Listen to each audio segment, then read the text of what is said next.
Hello guys and welcome to my YouTube channel, जहाँ पर हम मैथ्स को थोड़ा सा कम डिफिकल्ट और थोड़ा ज़्यादा इंटरेस्टिंग बनाने की कोशिश करेंगे। So basically this video is going to be an introduction video. So अगर आप क्लास 7th में हो तो आपके टॉपिक का नाम है पेरीमीटर एंड एरिया, और अगर आप क्लास 8th में हो तो आपके टॉपिक का नाम होगा मेंसुरेशन।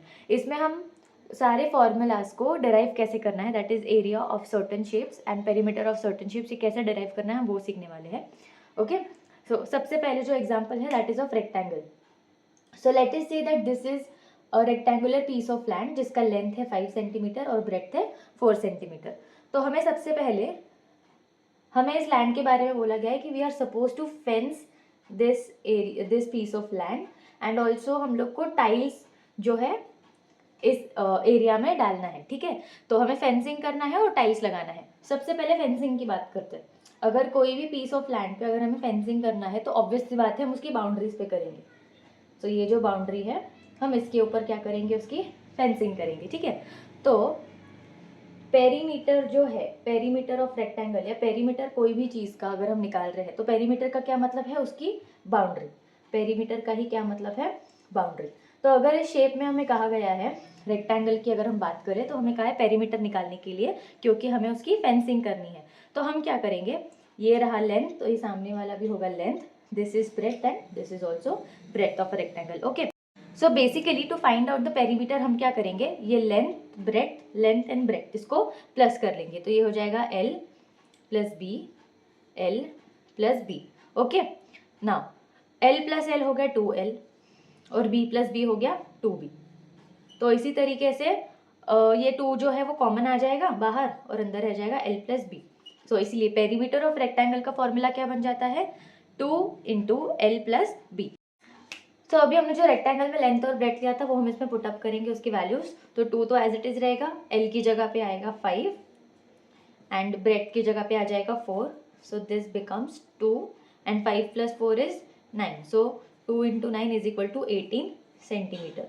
तो इस रेक्टेंगुलर प्लॉट का जो पेरीमीटर है वो क्या हो जाएगा, 18 सेंटीमीटर। तो मतलब हमें फेंसिंग करने के लिए इतनी एरिया में ही करना है, उतना उसका जो बाउंड्री है उस पर ही करेंगे, उसका लेंथ होगा 18 सेंटीमीटर।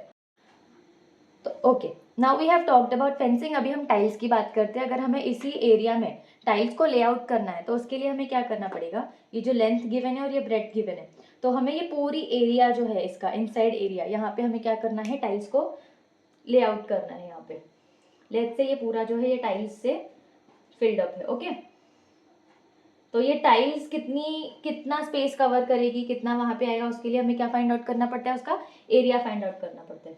तो एरिया का फॉर्मूला हो जाएगा, ये जो लेंथ है ये पूरा लेंथ एंड दिस ब्रेड, तो हम इसे आपस में मल्टीप्लाई कर देंगे। तो एरिया ऑफ रेक्टेंगल का फॉर्मूला हो जाएगा लेंथ इंटू ब्रेड। तो अगर अभी हम इसका आंसर फाइंड आउट करेंगे तो लेंथ की जगह पे हम 5 लिख देंगे, will put up the value, and bread की जगह पे आ जाएगा 4 सेंटीमीटर। सो यहाँ पे एरिया ऑफ ट्राइंगल जो है वो हमें मिल जाएगा 20 सेंटीमीटर स्क्वायर। ठीक है, अभी कोई भी फॉर्मूला डिराइव करते वक्त आपको ये एरिया जो है लेंथ इंटू ब्रेड्थ ये याद रखना है। आपको हर इक्वेशन को डिराइव करते वक्त यही काम में आएगा।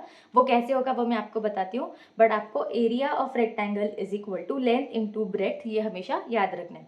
तो जो हमने पहले क्वेश्चन किया था उसमें फेंसिंग में हमने क्या देखा था कि फेंसिंग जब हम करेंगे तो हमारा आंसर आया था 18 सेंटीमीटर। 18 सेंटीमीटर की जो वायर होगी या फिर जो भी हम पुटअप करेंगे वहाँ पे फेंस के लिए जो भी हम लगाएंगे वो हमें 18 सेंटीमीटर का चाहिए, और टाइल्स पुटअप करने के लिए हमें कितनी एरिया कवर करनी पड़ेगी, 20 centimetre square. Okay, so let's talk about parallelogram.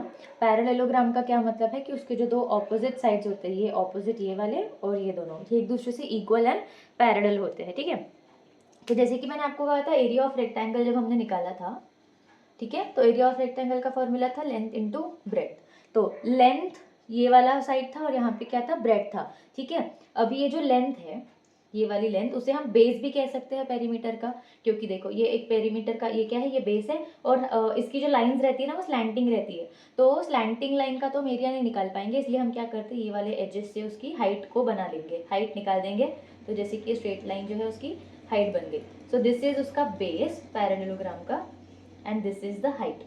ठीक है, तो यहाँ पे हमें बेस भी गिवन है और हाइट भी गिवन है। तो हमें क्या करना है, ये बेस एरिया ऑफ पैरेललोग्राम का फॉर्मूला बेसिकली बन जाएगा, this is area of parallelogram is equal to, L की जगह पे हम क्या लिखेंगे, बेस, क्योंकि ये जो लेंथ है वही उसका क्या है, बेस है, तो दिस बिकम्स बेस इनटू, और ब्रेड्थ क्या है उसका, हमें ब्रेड्थ निकालना था, तो रेक्टेंगल में हम क्या लेते थे, उसका ब्रेड्थ लेते थे, और यहाँ पे उसकी स्लैंटिंग लाइन है तो हम उसकी जगह पे क्या लेंगे, यहाँ पे हाइट ले लेंगे। सो एरिया ऑफ पैरेललोग्राम का फॉर्मूला क्या बन गया, बेस इंटू हाइट। ठीक है, तो यहाँ पे बेस हमें क्या गिवन है, 4 सेंटीमीटर, और हाइट जो है वो है 3 सेंटीमीटर। सो 4 3 ज़ार 12, तो एरिया ऑफ पैरेललोग्राम जो है वो आ जाएगा 12 centimetre square.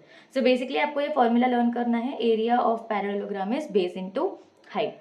Again one more thing जो है, अगर इस यहाँ से मैं डायगोनल बना देती हूँ अगर, तो ये क्या हो जाएगा, 2 पार्ट्स में डिवाइड हो जाएगा।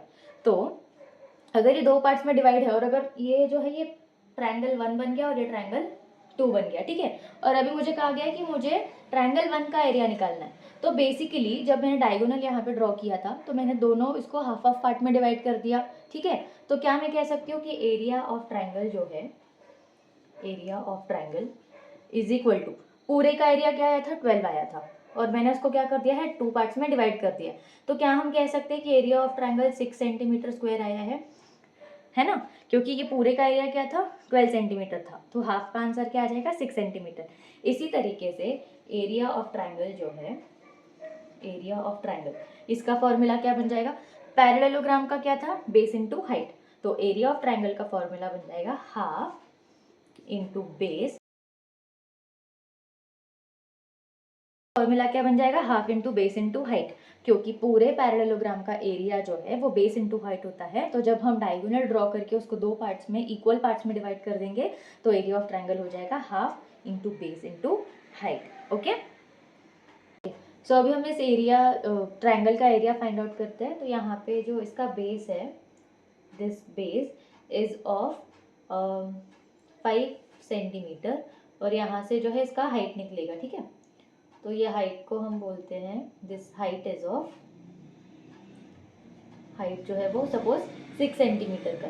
तो अभी हमने जैसे देखा एरिया ऑफ ट्रायंगल का फॉर्मूला क्या था, area of triangle is equal to half into base into height. So इस केस में ये हाफ को एज इट इज रखेंगे, और ये जो बेस है वो क्या था, 5 सेंटीमीटर, 5 सेंटीमीटर, और हाइट था इसका 6 सेंटीमीटर। सो 5 6 ज़ार 30, सो ये 1/2 को हम 30 से मल्टीप्लाई करेंगे, 30 सेंटीमीटर स्क्वायर, और इसको 30 को अगर हमने 2 से डिवाइड किया तो हमारा आंसर आ जाएगा 15 सेंटीमीटर स्क्वायर। तो एरिया ऑफ ट्रायंगल का फॉर्मूला क्या बन जाएगा, half into base into height. Okay, so now let's talk about circle. अभी सर्कल जो है उसका हम सबसे पहले सर्कमफेरेंस फाइंड आउट करना सीखेंगे, और उसके बाद एरिया फाइंड आउट करना सीखेंगे। उससे पहले there are certain observations in your textbook, जो आप अभी चेक कर सकते हो, हम यहाँ पे भी सॉल्व करने वाले हैं। तो यहाँ पे क्या गिवन है, सबसे पहले कॉलम में रेडियस दिया है, डायमीटर हम फाइंड आउट करेंगे, सर्कमफेरेंस गिवन है, और हमें ratio of C to D, that is ratio of circumference to diameter find out करना है। ओके, सो ये हम क्यों कर रहे हैं, क्योंकि हम बेसिकली सर्कमफेरेंस को फाइंड आउट कैसे करना है ये डिराइव करना सीखने वाले, तो उसके पहले हमें ये एक्टिविटी परफॉर्म करेंगे। ठीक है, सो नाउ रेडियस जो है वो 3.5 सेंटीमीटर है, तो उसका डायमीटर क्या हो जाएगा, 7 सेंटीमीटर, 3.5 इंटू 2 इज 7 सेंटीमीटर। तो रेडियस क्या होता है, radius is half a diameter, या फिर डायमीटर जो रहता है that is double of radius, 2 times radius मतलब क्या है, डायमीटर है। ओके, सो 3.5 को जब हम 2 से मल्टीप्लाई करेंगे तो हमारा डायमीटर हमें 7 सेंटीमीटर मिल जाएगा। Now circumference given is 22 centimetre, and ratio of C to D, that is ratio of circumference to diameter हम लोग फाइंड आउट करेंगे। सो ये हो गया 22/7 सर्कमफेरेंस टू डायमीटर का रेशियो। सो 22/7 जब आप डिवाइड करोगे तो आपका आंसर आएगा 3.14। ठीक है, सिमिलरली नेक्स्ट क्वेश्चन में दिया है 5 सेंटीमीटर, सो 5 सेंटीमीटर उसका रेडियस है, तो उसका डायमीटर हो जाएगा 5 इंटू 2, दैट इज 10 सेंटीमीटर। सो जब हम रेशियो निकालेंगे सर्कमफेरेंस टू डायमीटर का, तो हो जाएगा 32/10 is equal to 3.2। Next question है 21 सेंटीमीटर उसका रेडियस है, तो डायमीटर हो जाएगा 42 सेंटीमीटर, 21 इंटू 2 इज 42। सो जब हम सर्कमफेरेंस और डायमीटर का रेशियो निकालेंगे, सो this becomes 132/42 which is 3.14 again. So basically जब भी हम रेशो निकाल रहे हैं सर्कमफेरेंस का डायमीटर के साथ, तो हमारा आंसर जो है हमेशा 3.14, 3.2, 3.14 ये आ रहा है। बेसिकली 3 पॉइंट समथिंग आपका आंसर आ रहा है। तो इससे क्या समझ में आता है कि जब हम सर्कमफेरेंस को डायमीटर के साथ डिवाइड कर रहे हैं तो हमारा आंसर क्या आ रहा है 3, मतलब डायमीटर जो है सर्कमफेरेंस जो है it is 3 times of diameter. ठीक है, तो ये आप और कोई भी ऑब्जर्वेशंस ले लोगे ना तो उसमें भी आपका ये आंसर आएगा। आपकी बुक में ऑलरेडी गिवन है, आप एक बार चेक कर सकते हो। सो इससे हमें क्या पता चलता है कि हमेशा हमारा आंसर जो 3 आ रहा है, सो ये 3 को हमने एक नाम दे दिया है, दैट इज पाई। क्या नाम दे दिया है? पाई। सो पाई का जो है हमेशा वैल्यू क्या रहता है 22/7 और 3.14। और हम ऐसे क्यों कर रहे हैं? क्योंकि हमेशा क्या होगा, रेशियो जो है हमेशा कॉन्स्टेंटली क्या आ रहा था, 3 टाइम्स ही आ रहा था। सो इसी कॉन्स्टेंट वैल्यू को उन्होंने नाम दिया है पाई, विच इज ये pi, and it is written like this. और उसका हमेशा वैल्यू क्या होगा 22/7 या फिर 3.14। ठीक है, सो ये जो फर्स्ट वाला क्वेश्चन है that is 22/7 is equal to 3.14। तो यहाँ पे 22 का मतलब क्या है? Circumference, that is C. ठीक है, और 7 का मतलब क्या है? डायमीटर। सो यहाँ पे हम लिख देंगे डी। और 3.14 को हमने कांस्टेंट वैल्यू जो थी उसे क्या दे दिया था? पाई, है ना। सो यहाँ पे हमने इसको 3.14 को पाई का नाम दिया था क्योंकि ये कॉन्स्टेंटली ये वैल्यू हमेशा उसकी आती है। सो अभी सर्कमफेरेंस का हमें क्या करना है? फॉर्मूला डिराइव करना है। तो इससे हम लिख देंगे C इज इक्वल टू, ये जो D है यहाँ पे डिवीजन में, तो यहाँ पे जाके क्या हो जाएगा? मल्टीप्लीकेशन में। तो सर्कमफेरेंस ऑफ सर्कल का फॉर्मूला क्या बन जाएगा? पाई D। ऑल्सो डायमीटर का मतलब क्या होता है? 2 टाइम्स रेडियस। तो सर्कमफेरेंस का और एक फॉर्मूला जो है वो बन जाएगा C is equal to pi into D था, राइट। तो डी की जगह पे हम 2r को सब्सटीट्यूट कर देंगे, तो this is 2r, and circumference का और एक फॉर्मूला जो है वो हो जाएगा 2πr। सो जब भी क्वेश्चन में आपको रेडियस गिवन होगा तो आप इस तरीके से सॉल्व करोगे 2πr। अगर आपको डायमीटर गिवन है तो आप डायरेक्टली पाई डी के फॉर्मूला से भी फाइंड आउट कर सकते हो। ठीक है, आई होप आपको इतना समझ में आया होगा। अब एरिया ऑफ सर्कल के लिए I want you to refer this diagram. So basically इस डायग्राम में क्या दिया हुआ है, देयर इज अ सर्कल जिसको उन्होंने 64 सेक्टर्स में डिवाइड किया है। ओके, सो 64 सेक्टर्स में जब डिवाइड किया और उन्होंने जब उसको ले डाउन किया है तो it forms a shape of rectangle. Okay, तो जब उस सर्कल को रेक्टेंगल के शेप में ले डाउन किया है, ओके दिस इज रेक्टेंगल, यहाँ पे रेक्टेंगल के शेप में जब ले डाउन किया है तो उसके 32 सेक्टर्स जो है वो इस साइड पे आएंगे और 32 सेक्टर्स जो है वो इस साइड पे आएंगे, और रेडियस जो है वो यहाँ पे आएगा और यहाँ पे आएगा। ठीक है, so this 2 sides are of radius, और यहाँ पे क्या होगा 32 सेक्टर्स में 32 सेक्टर्स ऊपर आएगा और 32 सेक्टर्स नीचे आएगा। ठीक है, सो एरिया ऑफ रेक्टेंगल का फॉर्मूला क्या था? एरिया ऑफ रेक्टेंगल का फॉर्मूला है length into breadth.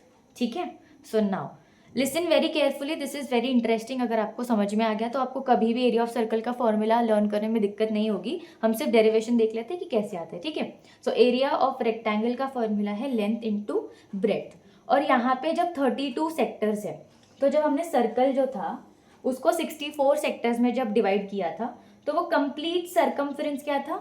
Complete circumference was of 64 sectors. ठीक है, लेकिन यहाँ पे लेंथ जो है रेक्टेंगल का वो 64 नहीं है, that is 32 which is half of this value. 64 का हाफ है, तो क्या हम कह सकते हैं कि length of this rectangle is half of circumference. ठीक है, तो लेंथ की जगह पे हम क्या लिखेंगे? Half of circumference. ठीक है, और ब्रेथ तो उसका क्या है? r। Okay, half of circumference into r। So circumference का फॉर्मूला क्या था?